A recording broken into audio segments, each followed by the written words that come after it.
The siren screamed through the summer air as 3 police cars descended on Marcus Chen's quiet suburban street.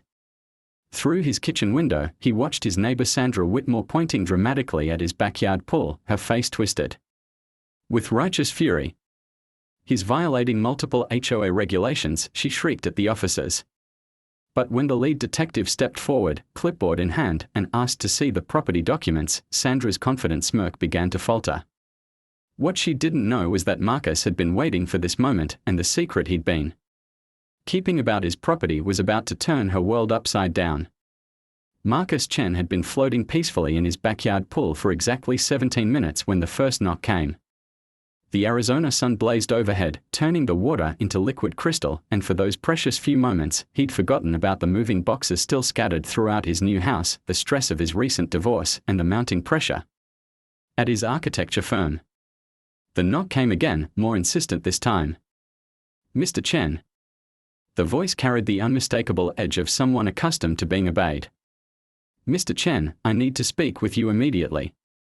Marcus pulled himself from the pool, water cascading from his lean frame as he grabbed a towel. Through the sliding glass door, he could see a woman standing on his patio, her arms crossed, her perfectly coiffed blonde hair immune to the desert heat. She wore a crisp white blouse and navy slacks that screamed HOA board member, and her expression suggested she'd rather be anywhere else. "Can I help you?" Marcus asked, sliding the door open.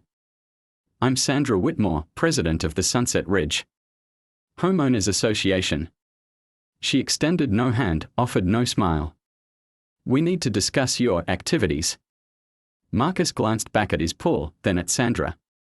"Swimming. This is a family neighborhood, Mr. Chen. We have standards." Sandra's voice dripped with barely concealed disdain. "Children walk by this area. There are noise ordinances, pool regulations, and frankly, some of us are concerned about property values." "I'm sorry, what exactly am I doing wrong?" Sandra pulled out a tablet, scrolling through what appeared to be a lengthy document.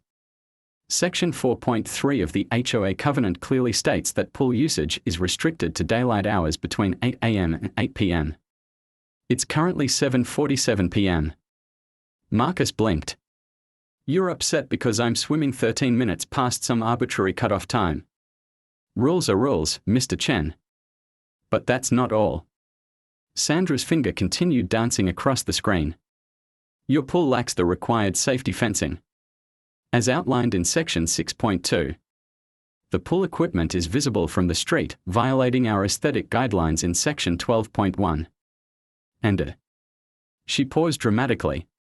"You failed to submit a pool activity request form before today's swimming session." "A pool activity request form?" Marcus couldn't hide his incredulity. "For swimming in my own pool. Our community operates on the principle of mutual respect and adherence to established protocols. These aren't suggestions, Mr. Chen. They are binding agreements you signed when you purchased this property." Marcus felt his jaw tighten.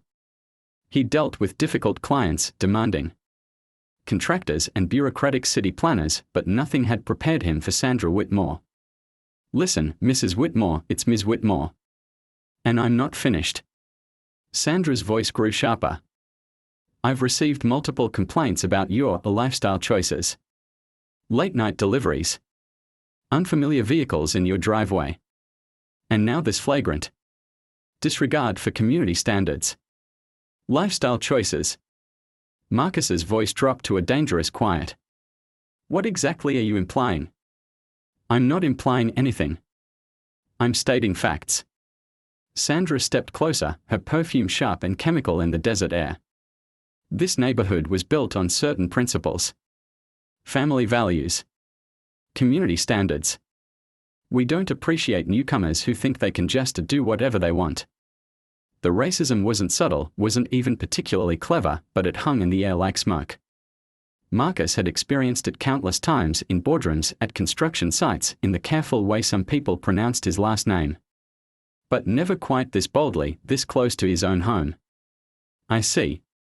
Marcus kept his voice level, professional. "And what would you like me to do about it?" "Comply with the regulations. Submit the proper forms." Install appropriate fencing. And perhaps consider whether this community is the right fit for your situation. Marcus studied Sandra's face, noting the slight flush in her cheeks, the way her hands gripped the tablet just a little too tightly. This wasn't about pool regulations or noise ordinances. This was about power, about control, about a woman who'd spent years micromanaging a small kingdom and didn't appreciate having her authority questioned. "I'll look into it," Marcus said finally. "You'll do more than look into it. You'll fix it by tomorrow." Sandra turned to leave, then paused. "And Mr. Chen? Next time, I won't be so understanding." As Sandra stalked away, her heels clicking against the concrete, Marcus felt something shift inside him. He'd spent most of his adult life trying to avoid conflict, to smooth over difficult situations with diplomacy and compromise. But standing there, dripping wet in his own backyard, watching Sandra Whitmore disappear around the corner of his house, he realized he was tired of being understanding. Marcus went inside and pulled out his laptop, determined to read every word of the HOA covenant. What he found made his blood pressure spike: 18 pages of increasingly bizarre regulations covering everything from approved mailbox colors to the precise angle at which holiday decorations could be displayed. But buried in the fine print of Section 23.7, he found something interesting. Something Sandra Whitmore had apparently overlooked. His phone buzzed. A text from his ex-wife: "How's the new place? Kids want to come swimming next weekend." Marcus smiled for the first time in hours. "Pool's great. Tell them to pack their swimsuits." The next morning, Marcus woke to find a formal notice taped to his front door: "Violation of HOA covenant, immediate compliance required." The document listed 17 separate infractions, from unauthorized pool usage to failure to maintain approved landscaping standards. At the bottom, in Sandra's sharp handwriting, "Final warning. Compliance hearing scheduled for Friday, 7 p.m., Community Center." Marcus crumpled the notice and tossed it in the trash. Then he pulled out his phone and made a call. "Johnson Construction. This is Marcus Chen. I need a fence installed today, if possible." "What kind of fence we talking about, Mr. Chen?" Marcus looked out at his pool, then at Sandra Whitmore's house visible over the back fence. "The kind that sends a message." By noon, a crew was setting posts. By evening, Marcus had a beautiful 8-foot privacy fence surrounding his entire backyard. It was perfectly legal, completely within HOA guidelines, and it happened to block Sandra's view of his pool entirely. Marcus was testing the pool's temperature when he heard the first shout. "What the hell do you think you're doing?" Sandra stood at his front door, her face flushed with rage. Behind her, Marcus could see 2 other women, clearly fellow HOA board members, looking equally indignant. "Installing a fence," Marcus said calmly. "Section 6.2 of the HOA covenant requires pool safety fencing. I'm just following the rules. You know damn well that's not what this is about." Sandra's voice had climbed to a near shriek. "You've blocked our view. This is spite. This is harassment." "It's compliance," Marcus replied. "Isn't that what you wanted?" "Don't play games with me, Mr. Chen. I've been managing this community for 8 years. I know every loophole, every regulation, every way to make your life miserable if you want to play hardball." Marcus felt something cold settle in his stomach. This wasn't just about pool regulations anymore. This was war. "Is that a threat, Ms. Whitmore?" "It's a promise." Sandra's smile was sharp as broken glass. "You have no idea what you're dealing with. This community operates on cooperation and mutual respect. Cross me, and you'll find out exactly how cooperative your neighbors can be." As Sandra stormed away, her lieutenants trailing behind her, Marcus realized he'd made a critical error. He'd assumed Sandra was just another petty bureaucrat drunk on minor power. But the look in her eyes, the casual way she'd threatened him, suggested something far more dangerous. Marcus went inside and poured himself a bourbon. Through his kitchen window, he could see lights coming on in houses throughout the neighborhood. Sandra was making calls, he realized. Rallying her troops. Planning her next move. His phone buzzed. A text from an unknown number, nice fence. Shame if something happened to it. Marcus set down his glass and pulled out his laptop. If Sandra wanted to play hardball, he'd show her what a real architect could do with building codes and property law. But first, he needed to know exactly what he was up against. What he found in the public records made his blood run cold. Sandra Whitmore wasn't just the HOA president. She was a real estate agent with ties to 3 different property management companies. She'd been systematically buying up properties in the neighborhood, using HOA violations and harassment to drive down prices, then flipping them for massive profits. And according to the records, she'd been trying to buy his house for 6 months, even before it went on the market. Marcus smiled grimly. Sandra thought she was dealing with just another homeowner who'd fold under pressure. She had no idea that Marcus Chen had spent 15 years navigating the labyrinth. The call Marcus made at 6:47 a.m. would later be described by Sandra Whitmore as the beginning of the end. But at the time, she was too busy orchestrating her own campaign of terror to notice the black sedan that had been parked across from Marcus's house since dawn. Detective Rivera. This is Marcus Chen. I believe we have a situation that requires your attention. Detective Maria Rivera had been investigating HOA fraud for 3 years, ever since a whistleblower had exposed a network of corrupt property managers across Phoenix. Sandra Whitmore's name had appeared in her files multiple times, always on the periphery, always just clean enough to avoid prosecution. But Marcus Chen's call was about to change everything. Mr. Chen, I need you to understand that what you're alleging is serious.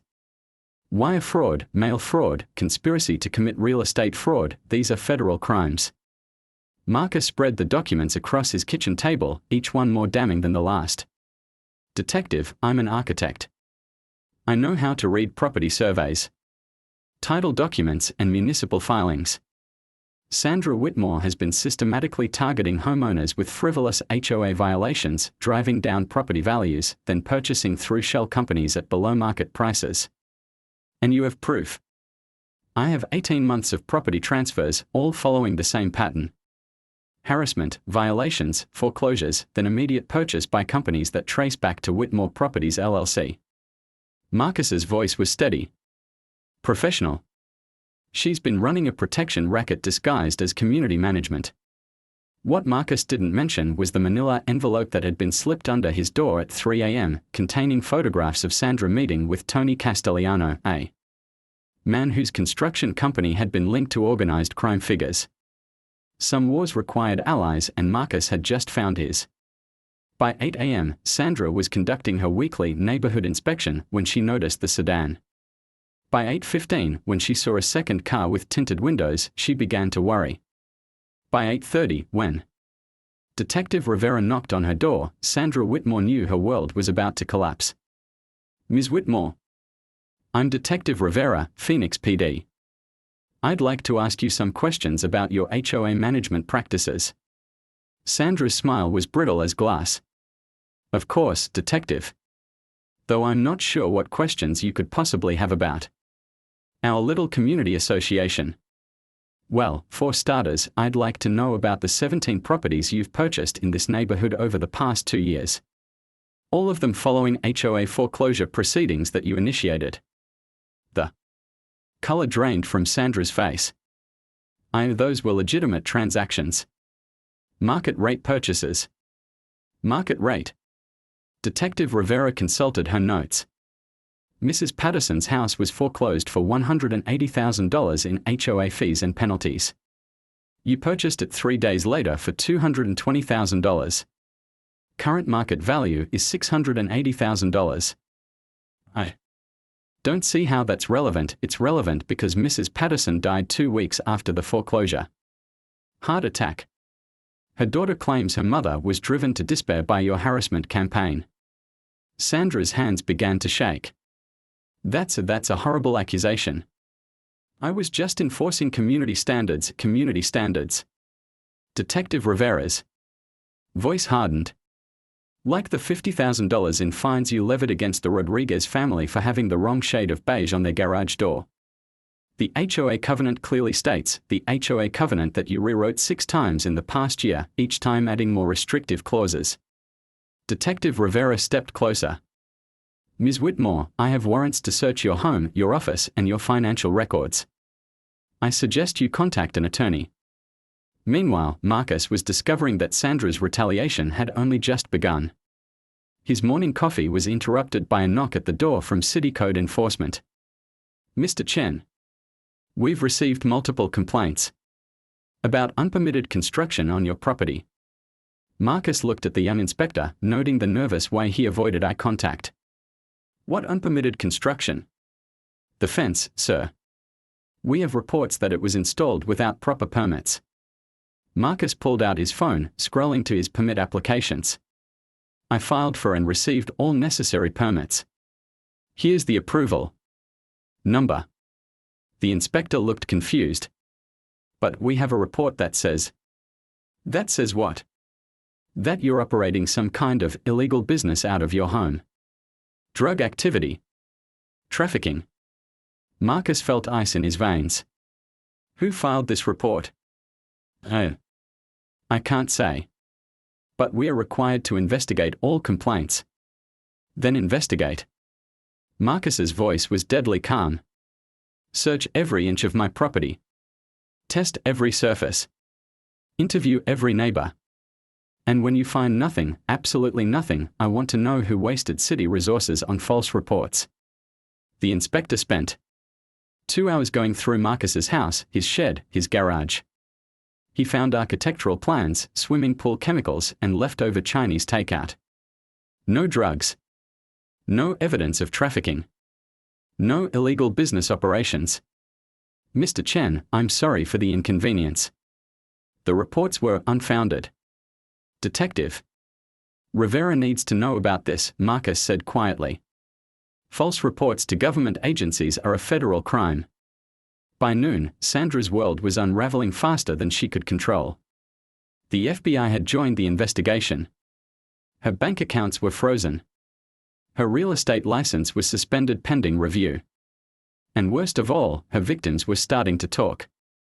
Mrs. Patterson's daughter, Maria, stood in Marcus's living room, tears streaming down her face. She killed my mother. Not with a gun or a knife, but with stress and fear and constant harassment. Mom hadn't slept in months. She was terrified of losing her home.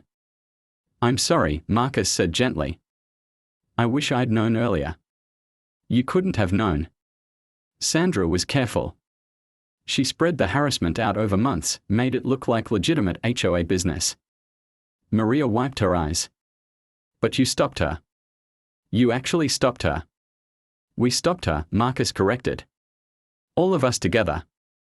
The Rodriguez family had similar stories.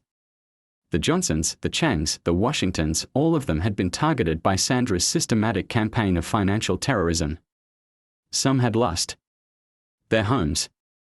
Others had been driven to bankruptcy fighting frivolous fines and legal fees. But Marcus had given them something Sandra never expected: organization. We are forming a class action lawsuit, Marcus announced at the emergency neighborhood meeting that evening. Sandra Whitmore and her associates have violated federal racketeering laws, civil rights laws, and about a dozen other statutes. But more importantly, they violated the basic principle that a person's home is their castle. The applause was thunderous. For the first time in years, the residents of Sunset Ridge felt like they had power. Sandra, meanwhile, was locked in her house, phones ringing constantly with reporters, process servers, and former allies distancing themselves from her sinking ship. Her lawyer had quit. Her insurance company was refusing to cover her legal expenses. Her carefully constructed empire was crumbling. At 6 p.m., she made a decision that would haunt her for the rest of her life. Sandra called the police. 911, what's your emergency? This is Sandra Whitmore at 1247 Desert Rose Lane. I need officers here immediately. My neighbor is dangerous. He's been threatening me. Making terrorist threats. And what kind of threats? He's organized the whole neighborhood against me. They are planning to hurt me.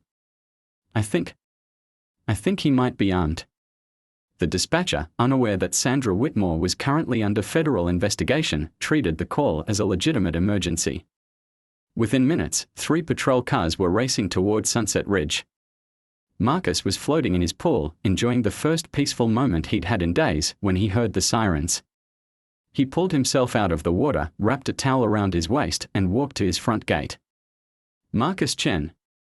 The lead officer was young, professional, his hand resting casually on his weapon. We received a report that you've been making threats against your neighbor. Marcus felt the familiar weight of injustice, the casual assumption of guilt that had followed him his entire life. But this time, he wasn't alone.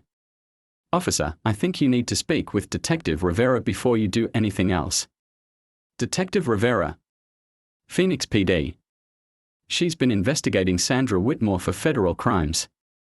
I'm a cooperating witness. The officer's radio crackled. Unit 47, be advised. Complainant Sandra Whitmore is currently under federal investigation for fraud and racketeering. Proceed with caution. Marcus watched the officer's expression change from suspicion to understanding to something approaching embarrassment. Mr. Chen, I'm sorry for the confusion. But we still need to investigate the complaint. Of course. Marcus gestured toward his house. Would you like to search my property? Question my neighbors. I have nothing to hide. What happened next would be replayed on news broadcasts across the country. As the officers began their investigation, Sandra appeared on her front porch, screaming at the top of her lungs. Arrest him. He's the one. He's destroyed our community.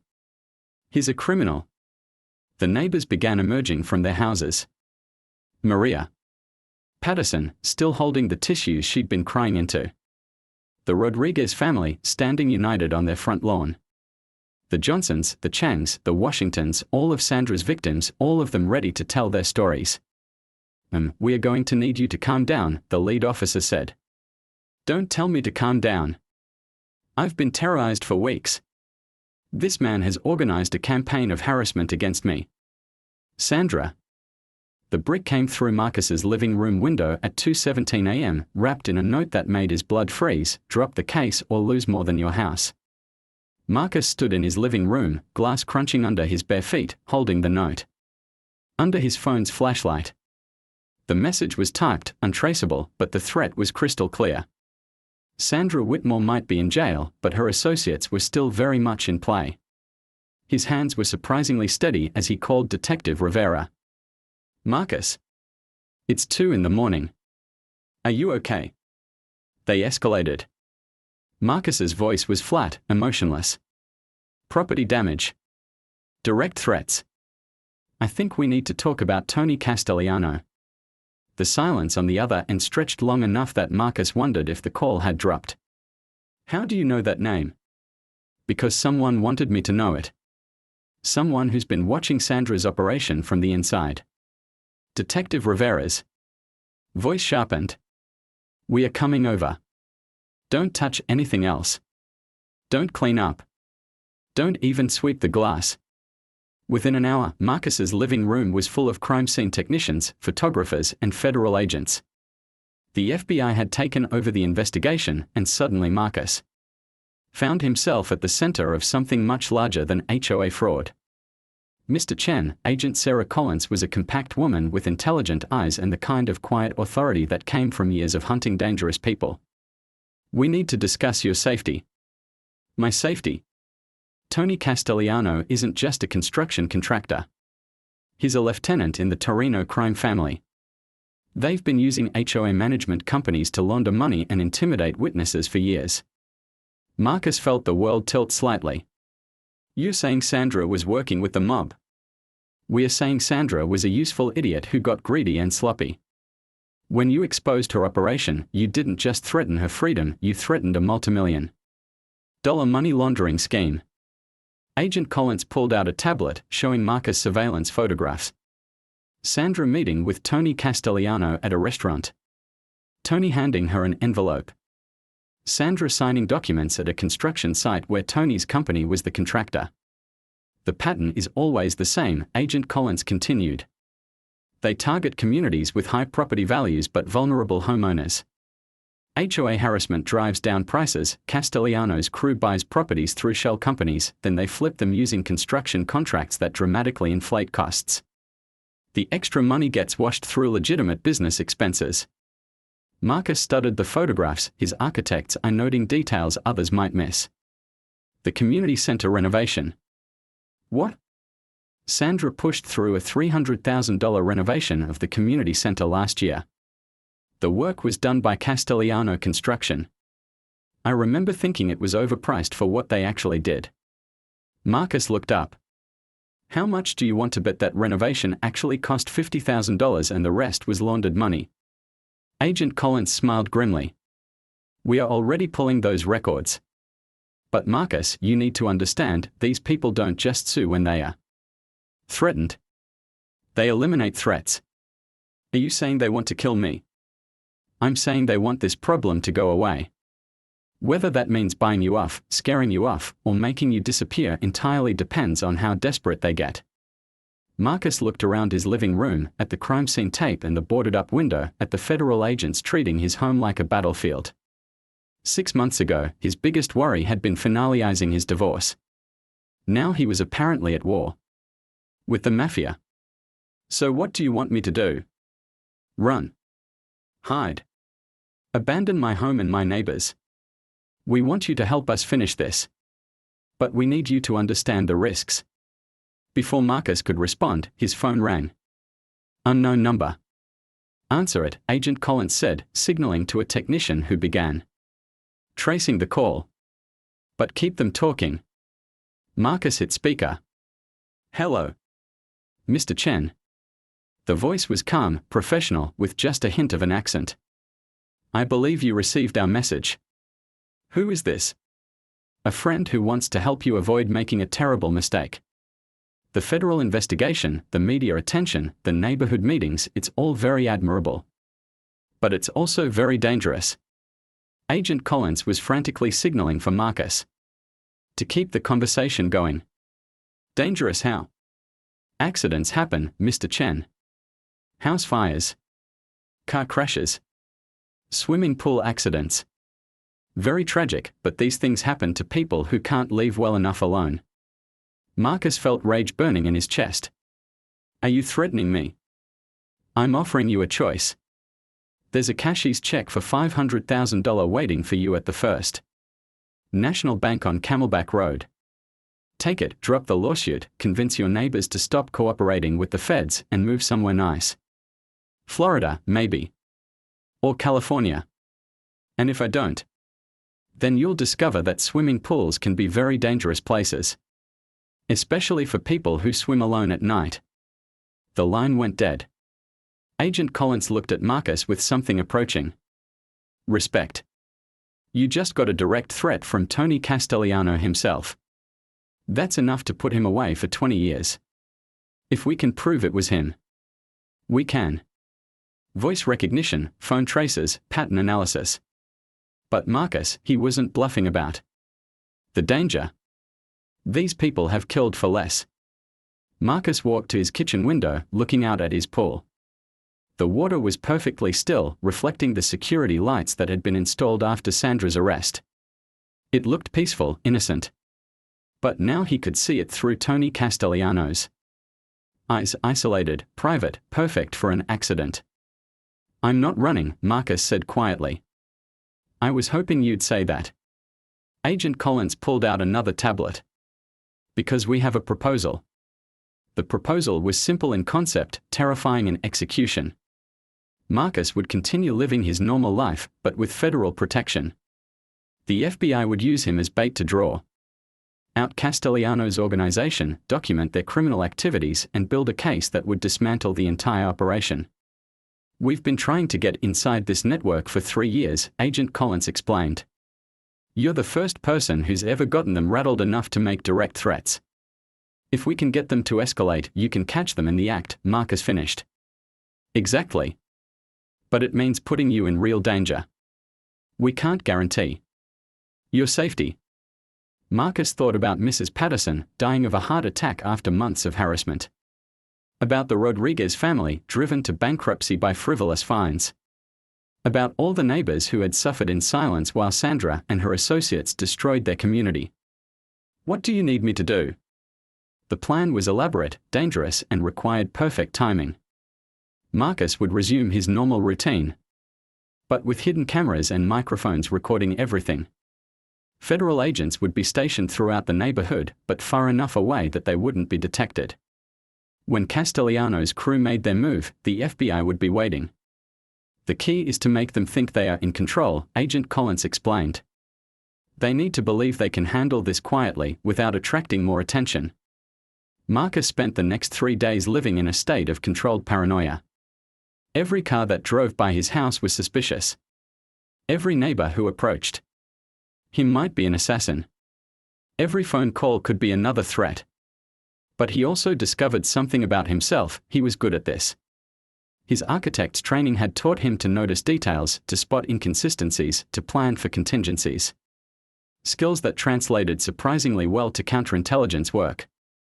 On Thursday morning, Marcus noticed a new landscaping truck parked across the street. The company name was legitimate, but the truck was too clean, too new. The workers moved with military precision, and one of them kept glancing at his house. Collins, I think they are here.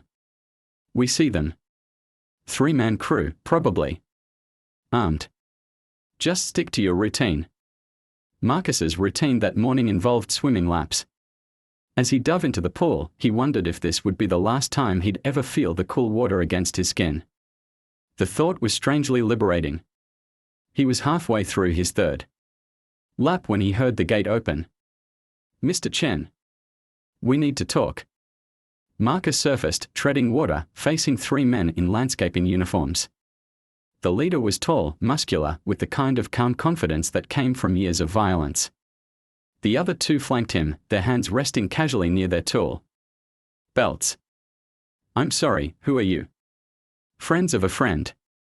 We are here to help you reconsider your recent decisions. Marcus swam to the pool's edge but didn't get out. The water provided some protection, some barrier between him and the men who had come to kill him. I'm not sure what you're talking about. The leader smiled. Sure you do. The federal investigation. The lawsuit. The media attention. Our mutual friend made you a generous offer, but you haven't responded. I'm still thinking about it. Time's up. The leader nodded to his companions, who began moving around the pool's perimeter. See, the thing is, Mr. Chen, you've become a problem. Problems need to be solved. By drowning me in my own pool. Tragic accident. Homeowner slips, hits his head, drowns. Happens more often than you'd think. Marcus felt his heart hammering against his ribs. Where were the federal agents? Where was his backup? Before you do anything permanent, Marcus said, you should know that I recorded Tony Castellano's phone call, along with about 6 months of Sandra's criminal activity. If something happens to me, it all goes to the FBI. The leader's smile widened. No, Mr. Chen. You recorded a call from a blocked number. Could have been anyone. As F. Crew's arrest at Marcus's pool. By 6:30 p.m., Marcus was dead. Or at least, that's what the evening news reported. Local architect Marcus Chen was killed this afternoon in what appears to be a targeted bombing outside his downtown office, the anchor announced solemnly. The explosion, which also damaged 3 adjacent buildings, is being investigated as an act of retaliation related to Chen's recent cooperation with federal authorities in a racketeering case.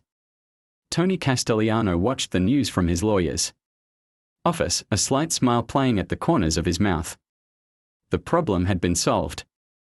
The witness was eliminated. The federal case would collapse without Chen's testimony.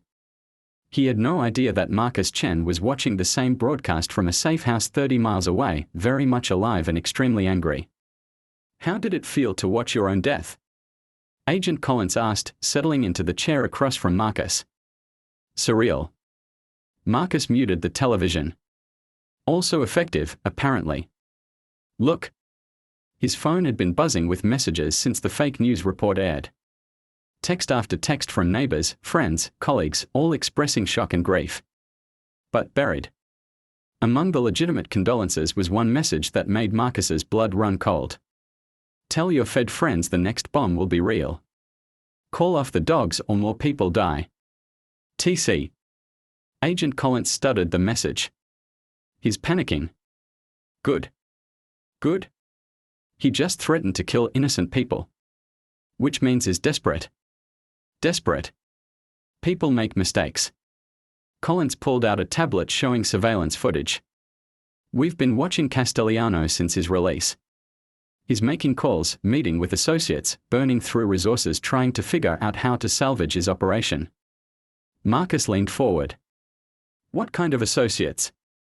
The kind that don't usually get involved in local business disputes. Marcus, Tony Castellano just escalated this from a racketeering case to domestic terrorism.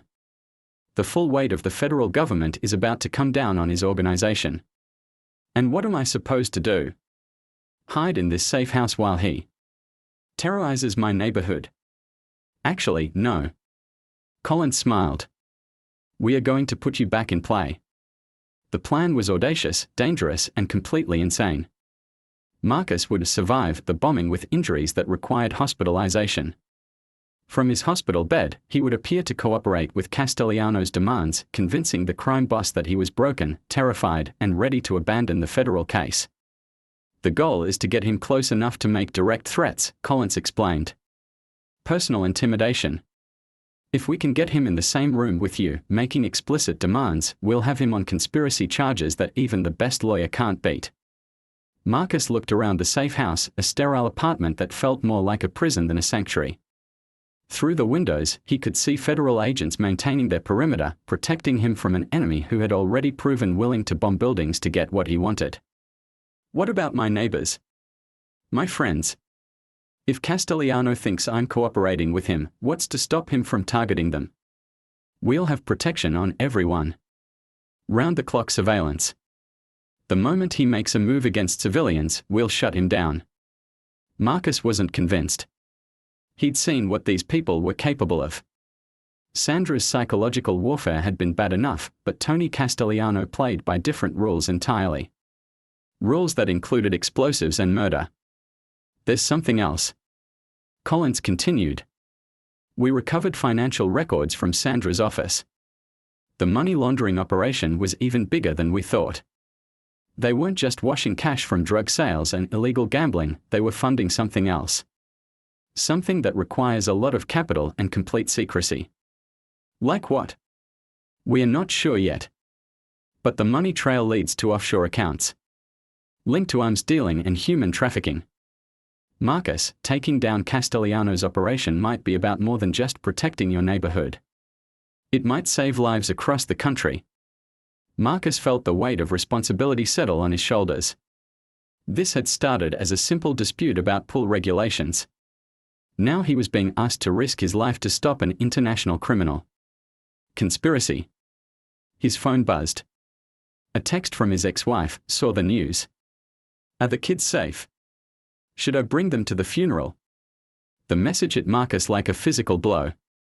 His children thought he was dead. They were grieving for a father who was actually sitting in a safe house, plotting to catch criminals. The emotional cost of this operation was becoming unbearable. I need to call my kids. Marcus, you can't.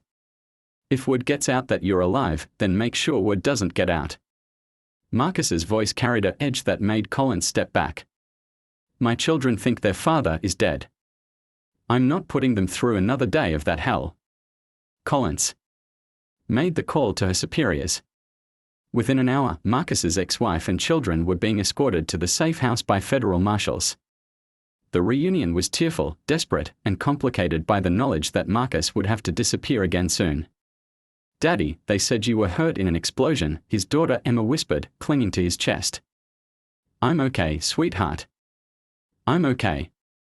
His son Jake, 16 and skeptical of adult explanations, studied his father's face. This is about that HOA lady, isn't it? The one who got arrested. Marcus exchanged glances with Agent Collins. They hadn't prepared for this level of perceptiveness from a teenager. Jake, Dad, I'm not stupid. Sandra Whitmore gets arrested for fraud, you start getting death threats, then suddenly you are killed in a bombing but you are actually in federal protection. Jake's voice rose. What kind of mess did you get us into? Before Marcus could answer, alarms began blaring throughout the safe house. Agent Collins was shouting into a radio, federal agents were taking defensive positions, and through the windows, Marcus could see vehicles approaching at high speed. Collins, what's happening? Castellano found us. Her voice was grim. The safe house is compromised. How is that possible? We are about to find out. Everyone to the panic room, now. The panic room was a reinforced bunker in the basement, equipped with independent communications and enough supplies for a 72-hour siege. As Marcus herded his children into the cramped space, he wondered how his decision to install a fence around his pool had led to this moment. Agent Collins, the tactical commander's voice crackled over the radio. We have 8 vehicles surrounding the perimeter. Armed personnel deploying. They are not trying to be subtle. Any demands? Communication attempts? Negative. They are setting up for an assault. Marcus pulled his children close, feeling their bodies trembling against his. This wasn't supposed to happen. Federal safe houses weren't supposed to be vulnerable to attack by local crime bosses. Collins, Marcus said quietly, how did they find us? I don't know. But Marcus, there's something you need to understand. If they are willing to assault a federal safe house, this operation is bigger than we thought. Someone with serious resources is backing Tony Castellano. The first explosion shook the building. Dust rained from the ceiling as the lights flickered. Dad. Emma's voice was tiny, terrified. It's okay, baby. We are safe down here. But Marcus knew they weren't safe. If Castellano's crew had found their safe house, if they had the firepower to assault a federal facility, then nowhere was truly secure. The radio crackled again. Agent Collins, we have a problem. The assault team, they are not just criminals. We are looking at military-grade equipment, coordinated tactics, professional execution. This is a paramilitary operation. Collins went pale. Say again.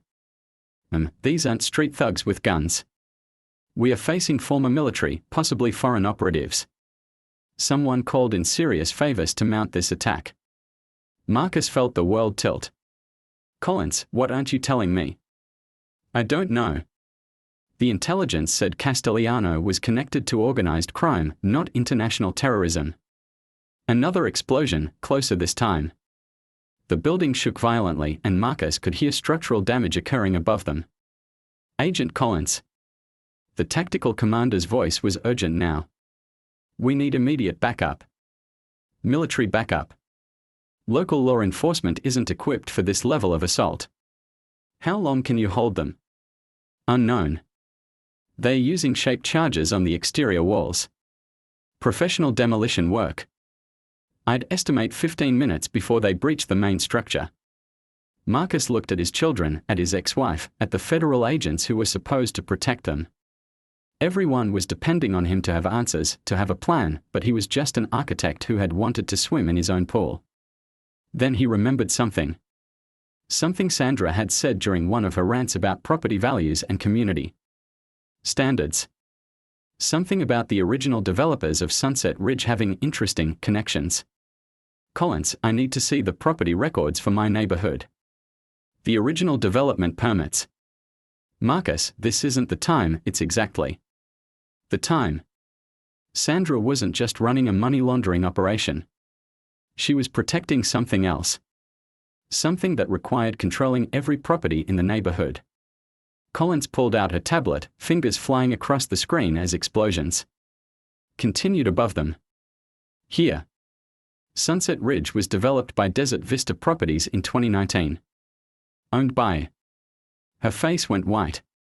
Owned by Torino Enterprises. The crime family. Not just any crime family. The Torino organization has been linked to arms trafficking, human smuggling, and Collins's voice dry. The service tunnel was smaller than the blueprints had indicated, barely wide enough for Marcus's shoulders as he crawled through 2 feet of standing water that smelled of rust and decay. Behind him, the sounds of the assault on the safe house had faded to distant thunder. Ahead lay only darkness and the echo of his own breathing. Agent Collins had tried to stop him. His ex-wife had begged him to wait for backup. His children had cried as he disappeared into the tunnel entrance hidden behind a false wall in the panic room. But Marcus knew there was no time for backup, no time for proper tactical planning, no time for anything except action. The tunnel stretched for what felt like miles but was probably only 300 yards according to the city engineering drawings he'd memorized. Every few feet, he passed maintenance access points marked with faded municipal codes. The water grew deeper as he approached the community center, and Marcus realized the tunnel was designed to channel flood runoff from the entire neighborhood. Perfect for washing away evidence. As he crawled, Marcus's mind raced through the implications of what Collins had discovered. The Torino crime family hadn't just infiltrated Sunset Ridge, they'd built it from the ground up as a trafficking hub. The HOA regulations, Sandra's harassment campaigns, the systematic targeting of vulnerable homeowners, it was all designed to maintain control over a neighborhood that hid one of the most heinous crimes imaginable. The tunnel began to slope upward, and Marcus could see light ahead. He paused, listening for sounds of activity above. The community center should be empty at this hour, but if his suspicions were correct, the real facility lay beneath it, and that facility would be heavily guarded. Marcus reached the tunnel's end, a grated opening that led into a maintenance room beneath the community center. Through the grate, he could see stacks of cleaning supplies, folding chairs, and boxes of holiday decorations. Everything looked normal, innocent, exactly as it should in a small community building. But Marcus's architect's eye caught details others would miss. The room was too large for its stated purpose. The concrete floor showed wear patterns inconsistent with storage use. And most telling of all, there was a freight elevator that didn't appear on any of the public building plans. Marcus carefully removed the grate and pulled himself into the room. His clothes were soaked, his hands cut from crawling through the tunnel, but his mind was sharper than it had ever been. This was what he'd trained for his entire career, reading buildings, understanding how spaces were used, spotting the lies that structures could tell. The freight elevator required a key card. Marcus searched the maintenance room, finding nothing useful among the cleaning supplies and decorations. Then he noticed something odd. One of the holiday decoration boxes was heavier than it should be, and its bottom showed the kind of wear patterns that suggested frequent movement.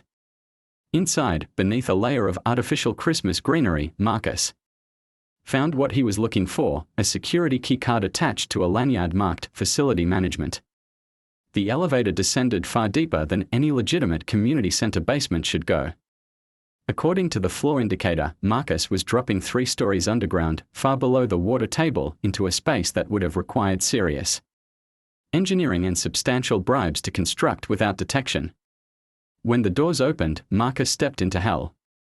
The hallway was clean, well-lit, and completely at odds with the horror it contained.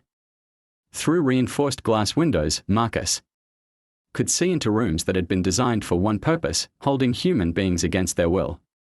Most were empty now, but the evidence of their use was undeniable.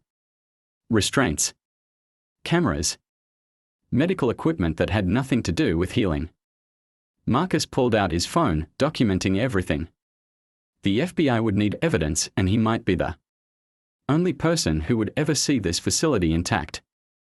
Looking for something specific, Marcus spun around to find Tony Castellano standing at the far end of the hallway, flanked by 2 men in tactical gear.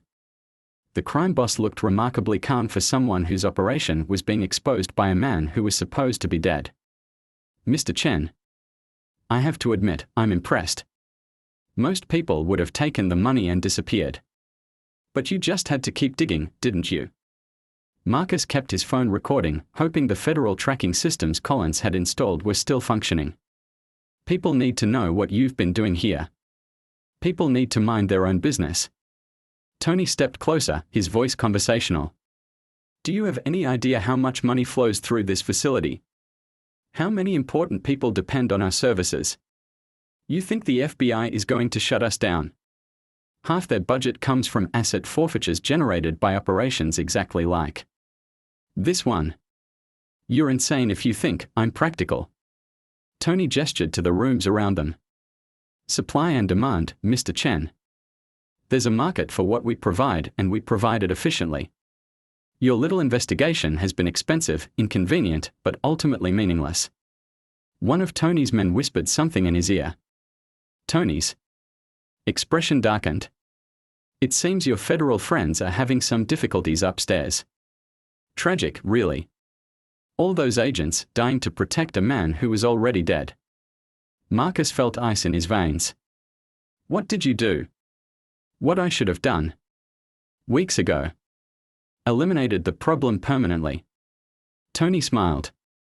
Your family, the federal agents, even your neighbors who got involved in your little crusade, they are all going to have very unfortunate accidents tonight. Collins said there were agents protecting everyone. Collins is dead, Mr. Chen. Along with most of her team. Did you really think a few FBI agents could stand against military contractors with unlimited funding?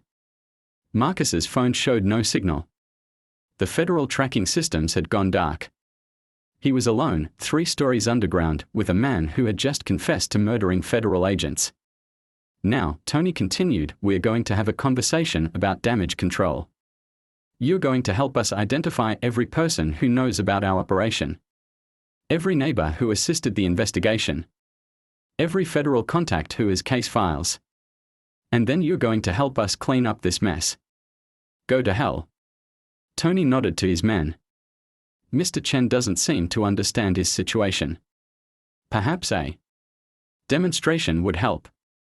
One of the guards unlocked a nearby room and dragged out a woman Marcus recognized from the neighborhood grocery store. She was bound, terrified, clearly drugged. Mrs. Patterson's daughter, Maria, Tony said casually. She's been asking too many questions about her mother's death. Very inconvenient questions. Marcus lunged forward, but the second guard caught him easily, pressing a gun to his ribs. Here's what's going to happen, Tony continued. You're going to call every person on your federal contact list. You're going to tell them the investigation was based on false information, that you've discovered you were wrong about everything, that you want to drop all charges and disappear quietly. And if anyone refuses to cooperate. Tony pulled out his own gun and pressed it to Maria's head. Well, let's just say accidents happen. Marcus stared at Maria, at the terrified woman who had trusted him to get justice for her mother's death. He thought about his children, probably dead in the safe house assault. About Collins and her team, killed trying to protect him. About all the victims who had suffered in this underground facility while the community above went about their normal lives. Okay, Marcus said quietly. I'll make the calls. Tony smiled triumphantly. I knew you were reasonable. Guard, give him his phone back. But as the guard reached for Marcus's phone, something unexpected happened. The lights went out. Emergency lighting kicked in immediately, bathing the hallway in red.